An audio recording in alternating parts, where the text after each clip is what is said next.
Today, we have not one but two Saturday scholars, both Bill Evans and Jim Sullivan, who collaborate in the work of the Wilson Sheehan Lab for Economic Opportunities, or as it's known by its acronym, and everything has to have an acronym these days, LEO, the Lab for Economic Opportunities, which is a research centre that they founded in 2012 as a place with a vision to reduce poverty and improve lives through evidence-based programs and policies.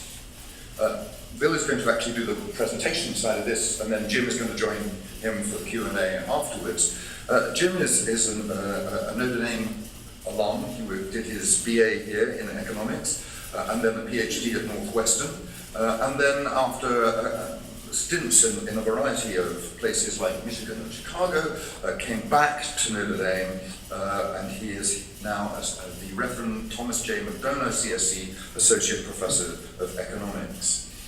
He's been a visiting scholar of the National Poverty Center and a visiting professor at the University of Chicago. Bill Evans came to Notre Dame in 2007 as the university's first Keough-Hesburgh professor.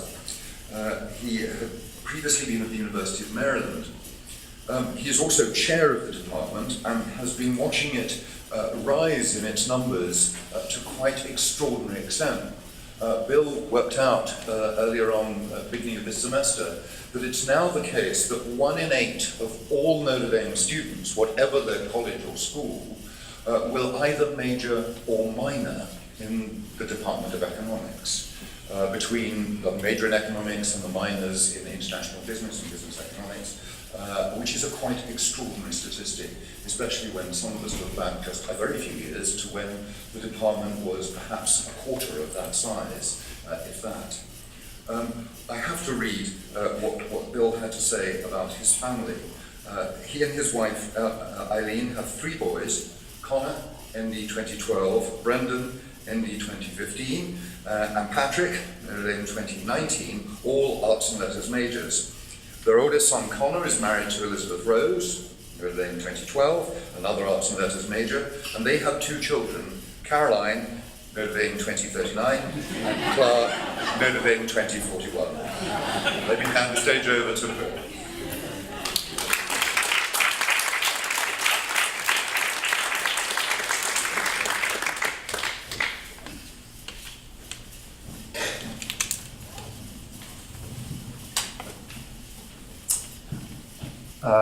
Thank the College of Arts and Letters for hosting this event and for inviting us to participate. Thank all of you for taking your time out of tailgating to come hear about LEO. Economics runs the tailgate every game, and today is our KAKA tailgate.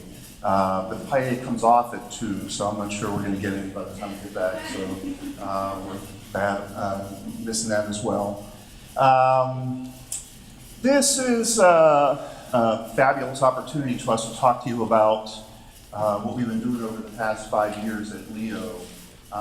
In this 175th anniversary of Notre Dame, there's a reasonable amount of reflection going on about why the university was started, what its goals were, and one of the goals that Father Sorin had is to make this college one of the most powerful means for doing good in this country. We have the great fortune and the great blessing here in the Department of Economics to think we have a vehicle that actually helps foster this goal, and that is the Wilson Sheehan Lab for Economic Opportunities. As Peter mentioned in his introductory remarks, our vision is to reduce poverty and improve lives through evidence-based programs and policies. The challenge that we face is that the problem of poverty is amazingly stubborn in this country. There are 45 million people in poverty right now, and 1 in 5 children are in poverty. It's not from a lack of trying, however. At the federal level, the government spends $800 billion on poverty-related programs, and then the nonprofit sector spends another $200 million in the same area. You have to ask, given that we're spending $1 trillion a year trying to combat poverty, why is this such a difficult problem? Well, The fundamental problem is that we're spending it on programs that we don't know whether they work or not. It's been estimated in the poverty realm that less than 1% of programs have any evident backing at all. And so what we're trying to do with Leo is to fill in that big 99% gap. Try to provide some indication of what programs are delivering as promised and are actually moving people out of poverty. Well, how do we do that? The first thing we do is we partner with nonprofits and governments, and to date our biggest partner has been KAKA Charities. There are 180 local KAKA Charities throughout the country. We observe what their innovative programs are that are designed to move people out of poverty, and we work with them to design evaluations of what those programs are doing. Are they delivering as promised and moving people out of poverty? When we're looking for partners, we're looking for programs with impact. And what do we mean by that? Well, we're looking for things that are driving the factors that are going to move you out of poverty, having people acquire skill, like graduating high school, getting job training, going on to community college. We're looking for programs that are scalable. They might work in San Antonio, but if they're not going to work anywhere else, there's not much of an impact. So we have to find programs that we can grow. And we're also looking for things that are replicable. When we talk to service providers, we're saying, why is this program really useful? Well, Bob's running the program and Bob's really fantastic. Well, unless I can clone Bob, I'm not going to be able to replicate this program very much. So we need things that you can take from one city to another. Probably the easiest way to identify what we're doing is to take an example. An example of what we're going to talk about is called Stay the Course. Stay the Course is a program that's designed to increase college completion rates in the community college sector. The community college route for a lot of people is a very cost-efficient way of acquiring very marketable skills. Tuition rates in community colleges are incredibly low. If we take a look at the 2014-15 school year and compare community colleges just to in-state college tuition for four-year programs, they're 64% cheaper at about $3,300 a year. There's incredibly high returns to getting a community college degree. If you take a look at the earnings of adults aged 25 to 40 and compare high school graduates to the next degree possible, which are associate's degrees, those with associate's degrees are making $9,300 a year more. If you take a look at the unemployment rates for people with an associate's degree in the same age range, they're about 42% less than what you would find for a high school graduate.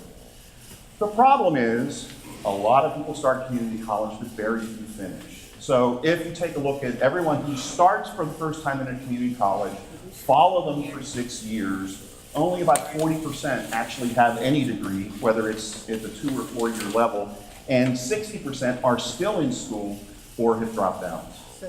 So right now, there's a lot of discussion in the community college sphere about how we're going to improve skill acquisition, and a big movement is to have free community college. Well, one expert in the field, Dave Deming, who's working with Leo on some projects, said the political popularity of free college is obvious, yet we pay too little attention to the main crisis in higher education, which is low completion rates. What's being done about the completion problem? Well, here's what schools focus on. Schools, they have control of the academics, and so they're trying to improve the academic preparation of the students that are coming. So there's a lot of remedial classes in community college, and it's very difficult for a lot of people, especially first generation college students, to navigate the financial aid process, etc. So they're trying to help them navigate college. But if you were to ask students why you did drop out, the reasons have very little to do with school and everything to do with their life. And so a lot of the students that are dropping out are coming from fairly difficult family situations, and as a result, they're dropping out for reasons that have nothing to do with the school. The number one reason is that they need to work. The number two reason is they have a problem in their family. And so as a result, schools are actually attacking the wrong issue. So what does Stay the Course do? Stay the Course is a partnership between KAKA Charities Fort Worth and Tarrant County Community College. KAKA Charities is providing services to the students at Tarrant County College in Fort Worth, Texas. We come in as we're trying to provide the academic rigor, the evaluation of the program at the end of the day to see whether the program is delivering as promised and keeping kids in school. Well, how does it go about doing that? Well, students in the program are assigned what's called a navigator, and the navigator is a social worker. The social worker sit down with the student and they figure out what the goals of the students are. Not just their goal now, let's get out of college, but where do you want to be in 5 and 10 years?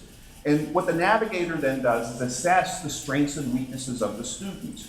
Together, they sit down and figure out what's called a service plan. And the service plan is the path that the student has to take in order to attain their degree. This is not the navigator telling the student what to do. This is the navigator and the student agreeing on a service plan. And therefore, when the student doesn't hold up to it, they're abrogating that agreement, and which seems to be a way to generate some attachment to the service plan. There is some emergency financial assistance that can be used to pay for shocks that are going to that occur, that are going to threaten whether the student is going to complete their education, and the service is provided over 3 years. What are some examples of how the navigator is helping the student? What the navigator there is to try to help the student go through difficult situations that they're going to come up with when they're in community college that might threaten whether they're going to finish. Sometimes they're very simple, sometimes they're more difficult. So there was one student who came in, they wanted to drop out because every time they come to school, they get a headache, and they thought they were allergic to something in the building. What the navigator did is took the person to Target, they had their eyes tested, and they got them some glasses with financial assistance, and their headaches were gone. All they needed was to get an eye test. The second situation was, there was a woman who had a young child. Her mom was watching the young child, but the mom got sick and was in the hospital. Now, they don't have any babysitting. And so, at a moment's notice, they had to figure out low-cost babysitting so she can stay in school. And the navigator helped solve that problem. On the more difficult end of the spectrum, we send out emails to the students that are enrolled in the program saying, luckily, you've been selected to participate in this program. Please come and talk to the navigator to set up your interview so you can figure out your service plan. This woman came in and said, this has to be a joke. And they said, why? He said, well, I'm homeless. I'm living in my car. I need to find a place to live. They were able to use money from emergency financial assistance to pay for a down payment in a low-cost apartment near the school so she can finish her education. So the navigator is really there to try to help the students overcome some of these bumps and bruises. Now, where does Leo come in this process? There's a program that's being run in a community college. What's our role? Our role is to evaluate how well is this program delivering as promised. And how do we go about doing that? Well, of the students at the community college, there's a lot of demand for these services. But unfortunately, there's a limited number of slots. And so what we have to do is collect the names of everybody who's interested, and we have to run a lottery. And some of these kids are going to end up and stay the course. And then other kids, unfortunately, are not going to be able to get into the program. But the fact that we have excess demand for it, we have two groups. And then we can compare the outcomes of kids that were lucky enough to get in the program and kids who were unfortunate enough that wasn't enough money for them. So what do we want to do? We want to count the number of people that actually get degrees and compare those in the stay the course versus the control group and see how well the program is doing. That's essentially where we come into the process. So how's the program doing? Well, in our first cohort, we have results after the first 6 semesters of 3 years of treatment. If you ask, are people still enrolled? We double enrollment rates. If you ask, do people have a degree? We've increased degree completion rates by about a factor of 4. And so by any measure, this program has been a tremendous success. Those are what the statistics are. Let's focus on the human element of this. A couple of years ago, when this program was just getting off the ground, they did a nice "What Would You Fight For" video that focused on one particular student and how the navigator actually helped them through the process. And so we're going to show that video for you right now.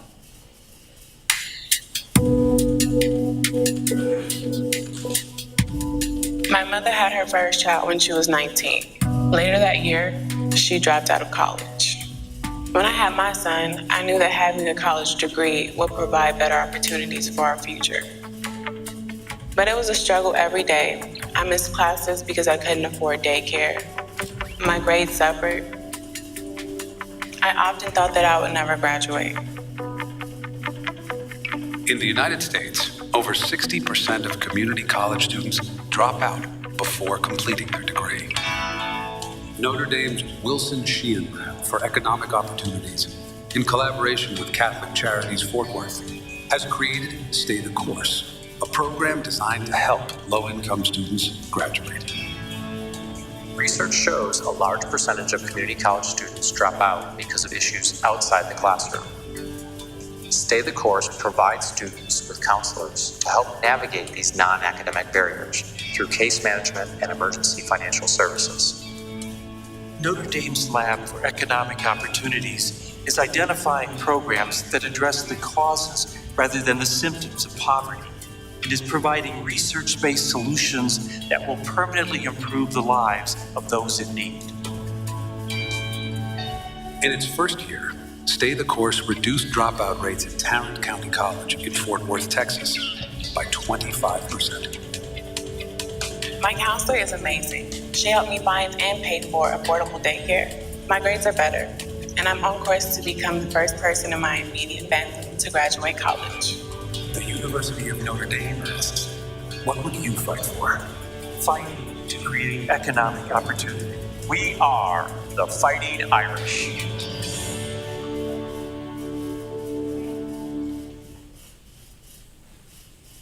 Here's the production value.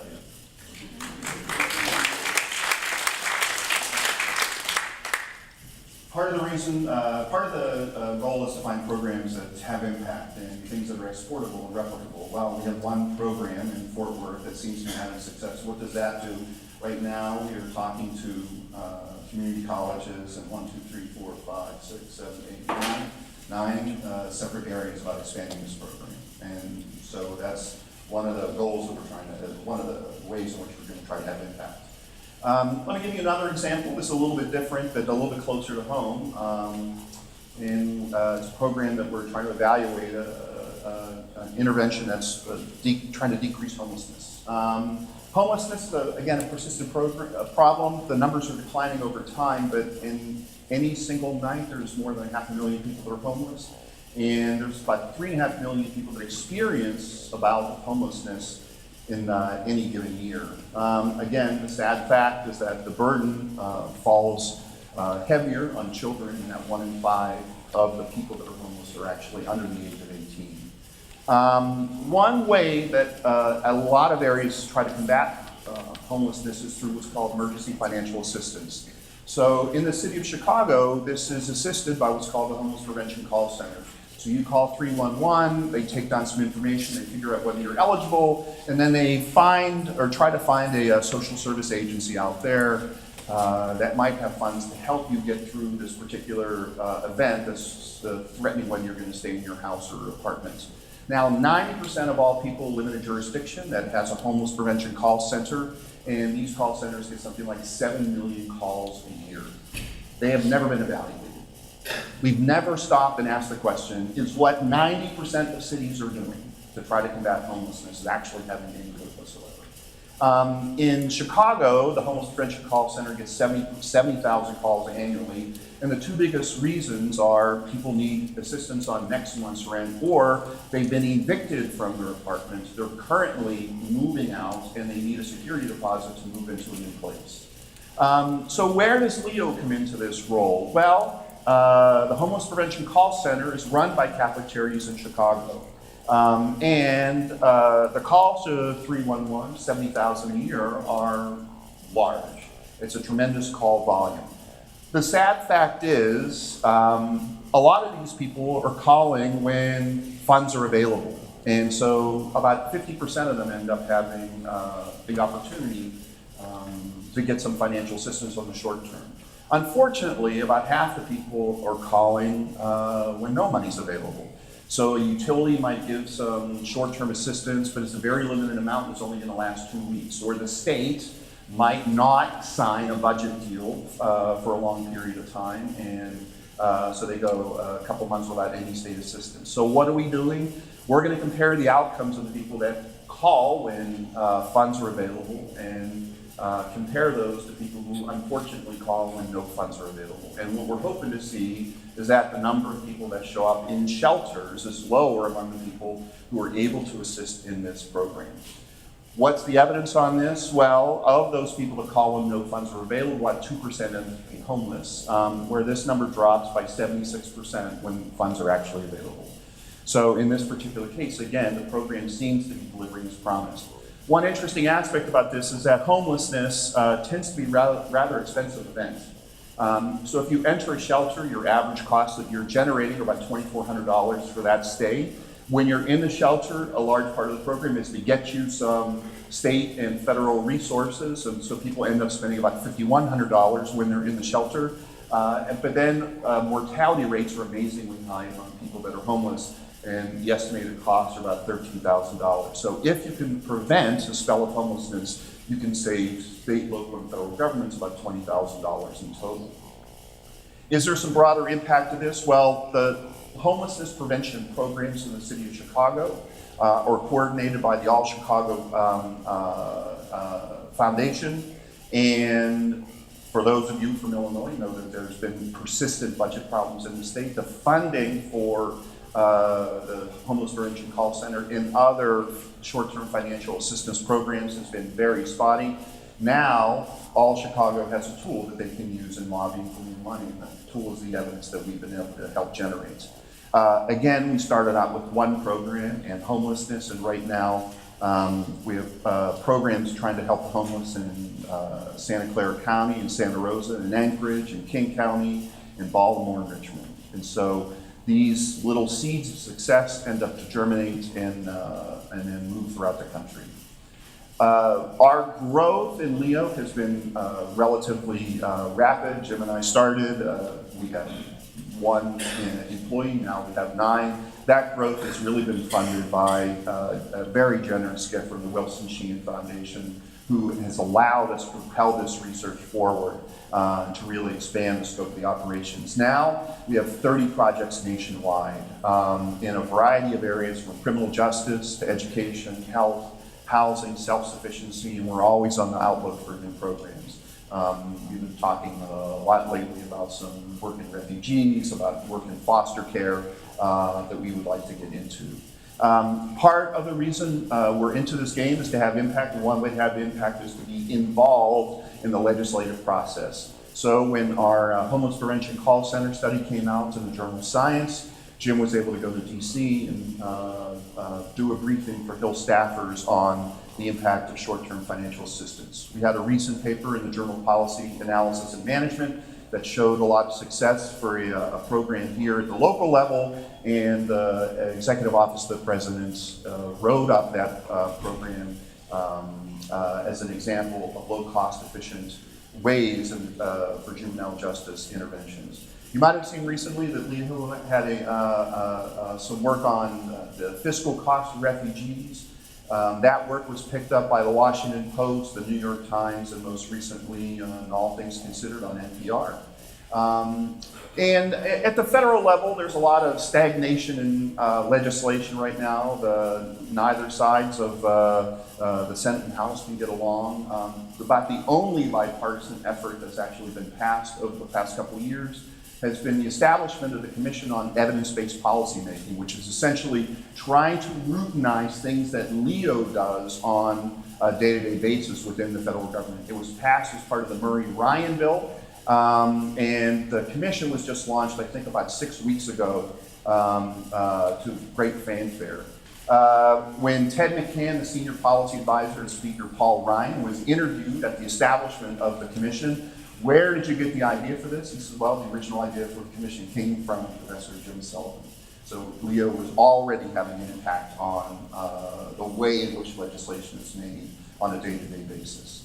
Our partners are relatively varied. We started working with KAKA Charities, and they're still our anchor partner. But we work with researchers all across the country at the University of Chicago, University of California, Davis, University of Maryland, University of Virginia. The nonprofit agencies are somewhat varied. We have a couple of projects with Lutheran Services, and we have a new project with Goodwill. We've started working with local governments. We have an intervention in Rochester, New York. We have one in Santa Clara County. And we just have put in a proposal to do a nice intervention here in the state of Indiana. The federal government has been very generous in supporting our work and some various social enterprise. One of the more gratifying aspects about working on this is that we get undergraduates involved in the process. And the summer is a time of excitement because We take 10 or 12 undergraduates and start them on the projects. They work full time for us, and then most of them end up working during the school year. Our undergraduates are spectacular. These are the 12 that have been working for us most recently, and I think we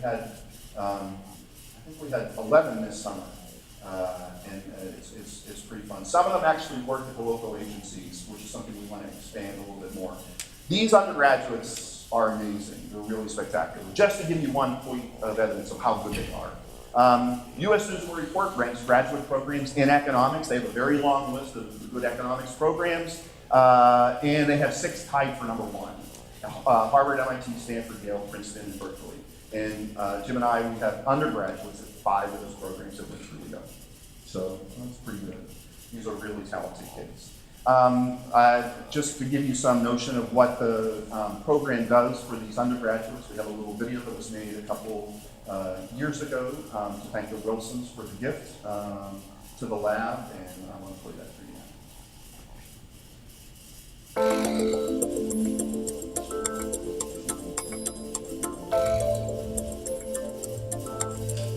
The Wilson Sheehan Lab for Economic Opportunities is a research center here at Notre Dame that is designed to identify the impact of anti-poverty programs in the U.S. We'll probably just use 2009 round with our partners such as KAKA Charities, as well as other anti-poverty service providers. Leo is working to make their programs more effective, as well as to help them better allocate their scarce resources. I'm doing quick stuff for Notre Dame is a great intersection of academic focuses and devotion to the community and to helping the world make a better place. You know the theory behind it. I see Leo as a great exemplary of that intersection where you have academics who are really at the top of their field, who are also using that skill and using that analysis in order to help people. To me, Leo is all about helping organizations determine how they can help people make that first step and hopefully make the steps that come after it. The impact that Leo will have down the road is once the analysis that Leo is conducting makes its way to the front lines, to the people who are making policy. There's people in Washington who are interested in the work that Leo is doing, and for good reason. As we get more programs up and running, we're hoping to place students at local agencies to actually see what is being done on the ground. Leo has not only given me a chance to research and to contribute to poverty-fighting programs in a meaningful way, but it's also helped me discern what sort of path I want. I think that it's definitely shown me that it's something I'm interested in pursuing. Whatever I'm doing in the future, I want it to feel like it felt when I was working at Leo, so I want to see how it's going to change lives in the best way possible.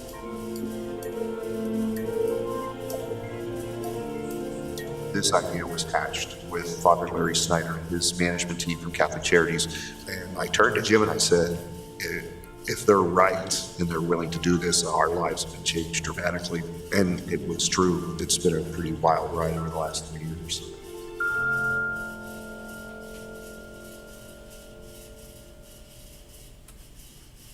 Gotten a lot grayer in the last 2 years. Our undergraduates are wonderful to work with. But our team at Leo has just been spectacular, and this is all our employees right now. And just want to thank them. In 1879, Notre Dame burnt down, and Father Sorin looked at the wreckage and said, "Our Lady had to burn it to the ground to show me that I dreamed too small." What's our dream? We want to work ourselves out of existence. You know, that's what we want. So that's the end of the formal presentation. I want to thank you all for coming. And we'll answer your questions. My colleague Jim Sullivan is here to answer some questions as well as 2 of our research associates, Annalise Burnett, Andrea Ringer. They're recent undergraduates from Notre Dame that are working with us here at Leo. So you can answer any questions you have. So thanks for attending.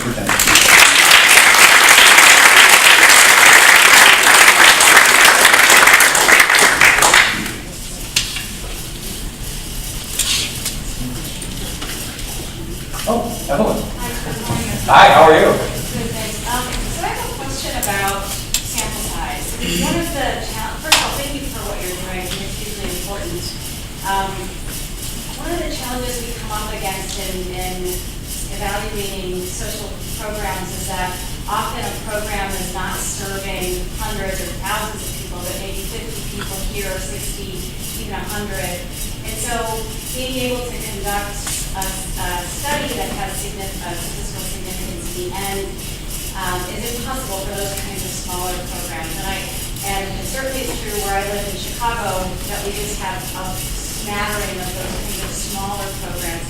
So it's just kind of hard to get your hands on a program that has a big enough sample size that you can separate into treatment and control. So I'm wondering if you're coming across that, if you're thinking about growing Leo's scope and presence, if you're coming up against that challenge and what your thoughts are about how we can also measure those smaller programs. Before, I have some thoughts on that, but before, I just want to say how remarkable it is that you said statistical significance in talking about it. We love to hear providers talking about statistical significance, but this is Evelyn Diaz. She works for the Heartland Alliance in Chicago, who directs the organization, which is one of the more innovative programs in the Chicago area trying to deal with this issue. So I mean, a couple of things. We do worry about this all the time, and the key point is that unless the intervention is serving enough people, and unfortunately there are also other people who aren't being served, we simply can't do the kind of rigorous evaluation we want to do. There are a couple of ways that we can address that. One, the most effective way, if it's a small program, is it just takes more time to evaluate them. So eventually there's turnover in the program, and so we just wait. We continue to enroll people and track them over time, and eventually we accumulate the sample size sufficient to do this kind of analysis. There are some limitations, though. It's hard to evaluate small programs. It makes it really hard to evaluate programs in smaller areas. So in rural areas, it's a challenge. So you'll notice when all of those dots on the map, they tend to be in larger cities. But another part of our overall vision is that let's leverage what we learn in the big cities or for programs where they're large, and then use that evidence to replicate it in another area where it might not be serving enough people to study it, but at least we know it's an evidence-based program. So the other thing I'll say is that the federal government kind of recognizes this problem as well. So the Department of Education has tremendous resources to experiment with programs that are trying to improve outcomes in K-12 or college. So they will fund small demonstrations that don't have statistical significance. And then if there is evidence of success, they will fund a much larger scale up. So one thing we try to tell partners is that this is a game of patience. That if we want to run something that's not necessarily going to be the end game here, but if you're willing to wait, we can use the evidence to try to generate money to scale up this program so it has large enough. And the Arnold Foundation is interested in programs like that, Department of Education, that's the way NIH works. So they understand the problems of moving from small to big, and so patience is the solution to a lot of that. Yes. Can you talk a little bit more about the $1 trillion that's now being spent to solve the problem by the federal government? You referred to the fact that most of it is inefficient. I think it's percentage. No, it's not that it's inefficient. We just don't know whether it works. It could be working, but we don't know. So. Would you want to spend some of your resources to look into that matter? Oh, that's what we're hoping to do. Yeah. So and part of the goal of the Evidence-Based Policy Commission is to force more rigor into the analysis of policy and make sure that when we're spending taxpayers' money, we're not necessarily doing it willy-nilly. We're doing it with a purpose in mind, that there's actually some hope of learning whether it's working or not. There is hopefully some juice behind this on the policy side. Certainly, there's a lot of emphasis in some state governments more than others. The New York City government under Bloomberg was actually very interested in this question. They put a lot of their programs under the microscope. So I think there's a lot more interest in this than there's been in the past. And let me give you an example. At the federal level, So every 5 years, they reauthorize the Farm Bill, and for many strange reasons, food stamp program falls under the Farm Bill reauthorization. In the most recent reauthorization of the Farm Bill, there was a piece of it that said that allocated resources to local communities that were willing to test in a scientific way the impact of food stamps on employment. And the nice feature of that is we essentially don't know the answer to that question. So we'll start, the more and more we get this kind of efforts written into federal legislation, the more we're going to know about the impacts of these programs. So we've been communicating with folks on Capitol Hill about doing more of that so we have more information about these programs. As of now, is there a program at the public ethics work, but really doesn't, education and research and is there a program now that the general public thinks works when they hear about it, but what you have found the contrary? No, we haven't. Starting out, we were looking for programs that we thought were going to be more useful. So we haven't come across programs that haven't worked yet. The one thing I'll say is in the Homeless Prevention Call Center, one recommendation we had to the program was that they were being too generous with the money and they need to concentrate the resources in lower income populations. The people in the upper income groups weren't ending up in shelters whatsoever. And so therefore, to better generate some more cost-effective outcomes, they should concentrate their resources more in the lower income groups. And so that was one example of not only are we trying to evaluate the program, we're trying to make the program run a little bit more efficiently as well. And I think this is a super important question, right? Because we invest all these resources and we don't know the impact they're having. I think it's still too early in the game for us to have identified large-scale programs, but there are really salient examples of this. I often tell the story of the Scared Straight program, which was popularized by a lot of Saturday Night Live skits, but it's where they send, hardened criminals, they introduce them to juvenile offenders, hopefully to scare the juvenile offenders back on the straight and narrow. And this program had really powerful stories, including a documentary that won an Academy Award. And so what did they do? They scaled it up, they replicated it across the country, they replicated it internationally. They finally ran the RCTs to test whether or not this works, and they found no evidence whatsoever. In fact, if anything, it looked like the kids were doing worse. They were more likely to recidivate. And I think that's the really powerful story here, right? Is if we're spending $1 trillion and we don't know whether or not that it could be harming, right? We don't know. And the answer, what we're after is let's find the programs that work and reallocate resources towards those programs.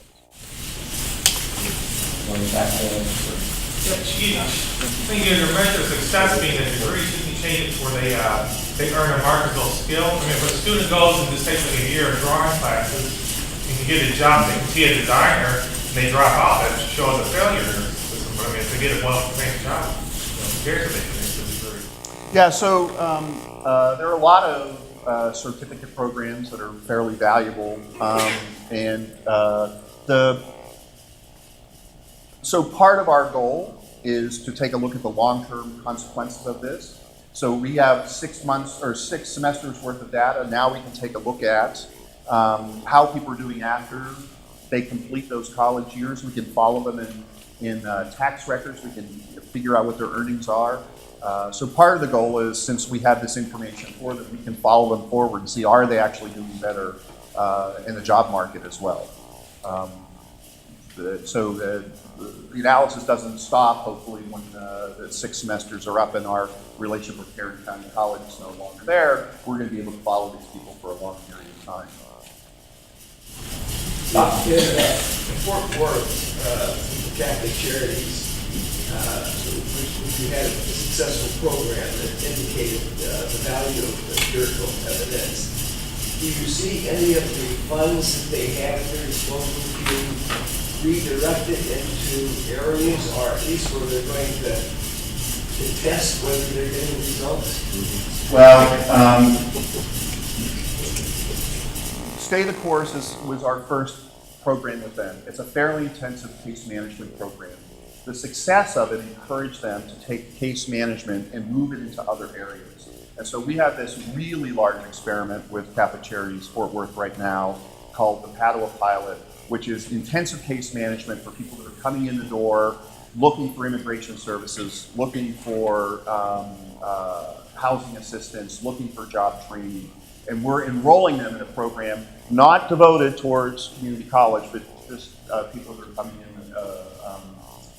for regular services. So that program was really built up because of the original success of Stay the Course. And so now they're redirecting a lot of resources to intensive case management because it seems to be the way that we're driving outcomes. Now, what's the problem? The problem is you are consciously making decisions we're going to treat fewer people because this is really resource intensive, not only in money that you're putting on, making available to the clients, but also you're able to only treat so many of them because the caseloads have to be a lot smaller.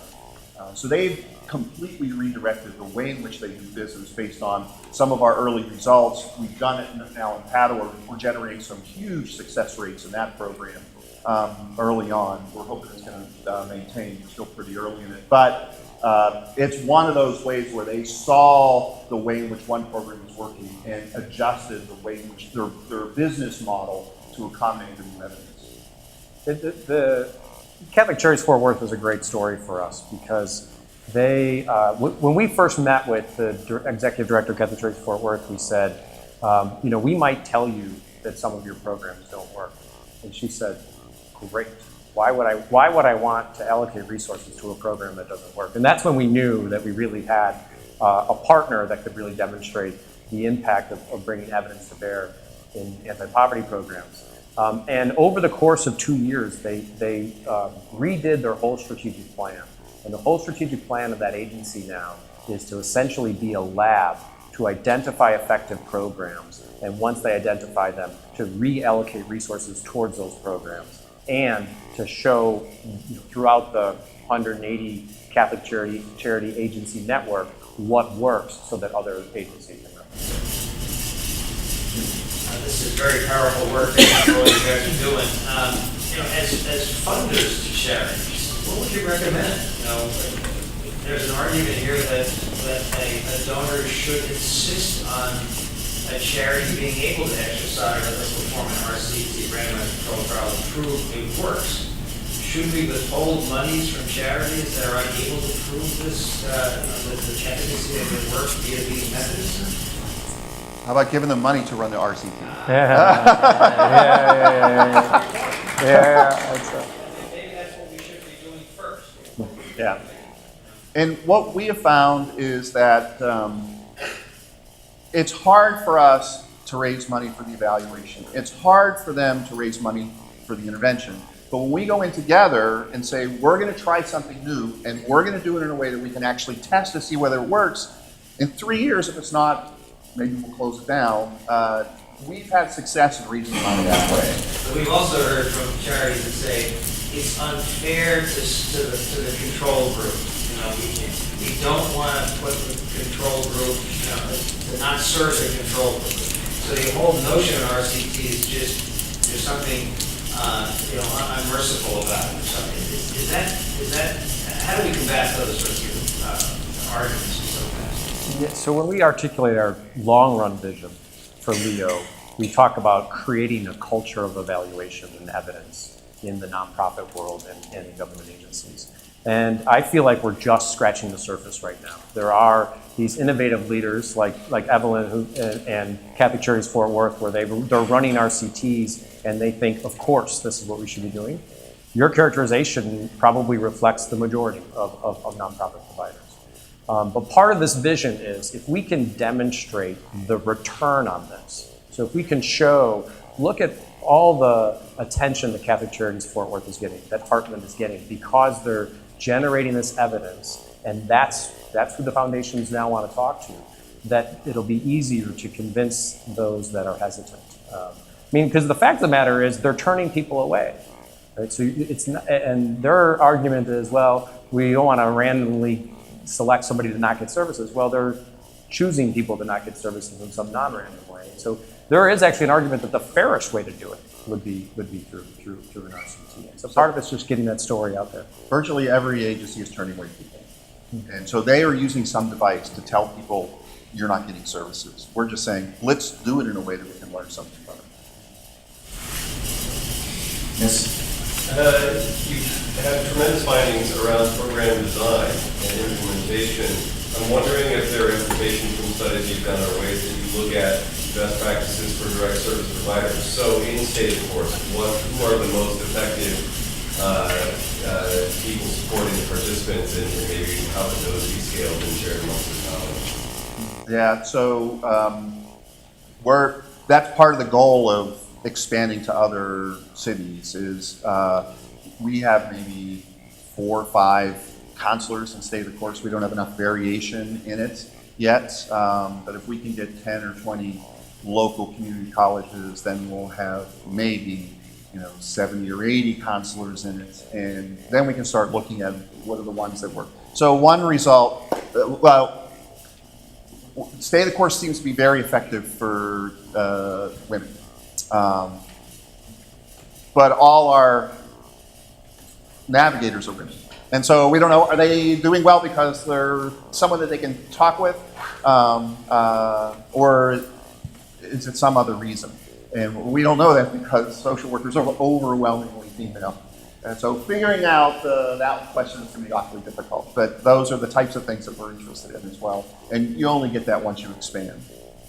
And actually, we'd love to test, what features of an intervention are the effective features and which ones are not effective features. So let's not waste money on those. And in that initial state of the course impact evaluation, we had a separate treatment arm where we only provided financial assistance. So they didn't get the navigator assistance. And after a few semesters, we realized that the outcomes, we looked at the outcomes for the control group compared to the treatment group, and there were no difference whatsoever. So essentially we're giving out this financial assistance and not getting any return on it. And so we've since dropped that component of financial assistance alone. And it's the combination of the two. Conversely, if it showed that all that was missing were the financial resources, you can end the program, and when you're plowing into staff, you can just amplify the direct assistance. And that would be the possible plan. Yeah, right. That's what we hope to show. Yes. If you have a city or community or nonprofit organization, so they have $1 million and they want to spend it on this intervention, what's the clearinghouse? Where does that funder go, or does that community go to say, I want to look at best practice for whatever the measurable thing is? What's the clearinghouse, or how? Where does the organization look to find this information? So they could sort of, and not to see if what they're doing is working, but they have money for a new program, they want to spend the money well. Where do they go to get the information? Eventually we want them to come to Leo, right? That's with 20 plus projects, we don't cover enough of the scope of human services to be the one-stop shop. But this idea of a clearinghouse is really exploding right now. So the Arnold Foundation has set up a What Works clearinghouse that is basically assessed, because you can probably find research to show support for or against anything you want it to, right? And so the key is, how do we know what is high quality research and what is not? And that's the key role of these clearinghouses. And so the Arnold Foundation has they've evaluated all the evaluations on programs, and they've selected the ones that are the most rigorous, and they've said, here's the evidence of what we know. And one of the remarkable things about that, when they call them top tier impact evaluations, when they look at those top tier, you're under 25 that they've identified that are currently relevant. And so the hope is that we could have thousands of these so that we know for all different kinds of programs, but they're really just starting on it. So that's available to Arnold Foundation?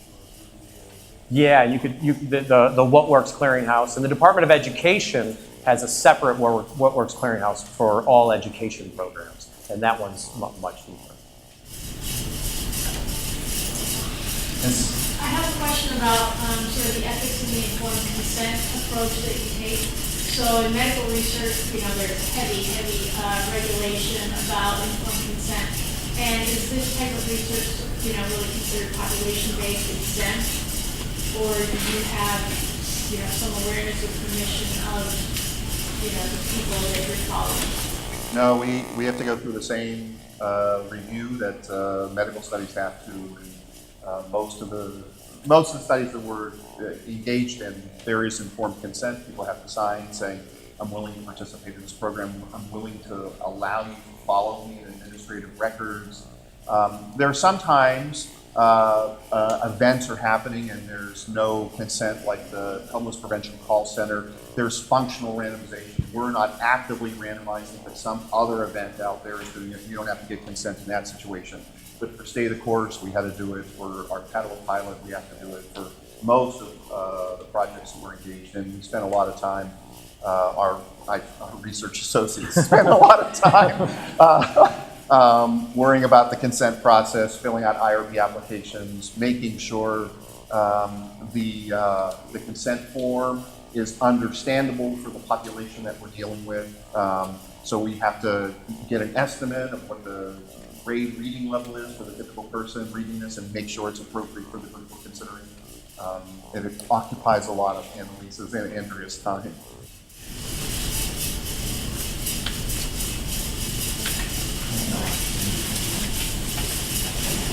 Can you you're working in so many different cities, can you comment on the impact of the local government leaders and to what extent they have an impact on the success of programs that you think that you specifically have worked on? Well, I'm not sure that they have an impact on the success of the programs, but they have an impact on the quality of evaluation and the ease with which we can get things done. And so we're working in the city of Rochester, because the mayor said, I want something done, but I want to know whether it works. And some people in her staff had training and said, well, we have to do this as an experiment. And so she said, well, then you do it that way. They went to KAKA Charities to run the program. KAKA Charities came to us and said, can you evaluate it for us? And that's how we get into it. So at the local level, it's the leaders that make all the difference. And the Homeless Prevention Call Center projects, KAKA Charities runs the call center, but the data on who goes into homeless shelters is run by All Chicago. If we would have gone to All Chicago and said, we would like to get into your records and match them up, they would have said, who the hell are you guys? But when Monsignor Bowling from KAKA Charities says, this is really important to us, I think we can answer this question, they listen. And so at the local level, both in governments and social service agencies, it makes all the difference in the world to getting things done. You have to have someone who's willing to put the program under the microscope and say, hey, we made a mistake, it's not working, or let's expand it if it does. And finding those people that are a little bit more forward-looking is part of it. That's what we spend most of our time doing. And one of the most impactful things a government leader can do is make the data that they have access to readily available. So we will probably run a number of projects with Santa Clara County in California, simply because they have this really innovative leader at the county level who has access to all the participation in government programs, admissions to hospitals, arrests and criminal records, and participation in programs. And this leader is saying, we should let Leo link all of these data to analyze our programs. And it's that innovation at the leadership level that's really making these things possible. I want, just before I say thank you, and ask you to help me say thank you to Jim and Bill, or as Bill tells me they're referred to as a double act like their student, Jill. You will have noticed, some of you will have spotted in the Fighting For ad, the material that was shot on campus, that there was clearly a serious problem facing Leo in terms of space. But I'm glad to say that with the opening of the James Canada building, they no longer need to hold their classes in the Great Hall of the Thank you, Jim and Bill, for an extraordinary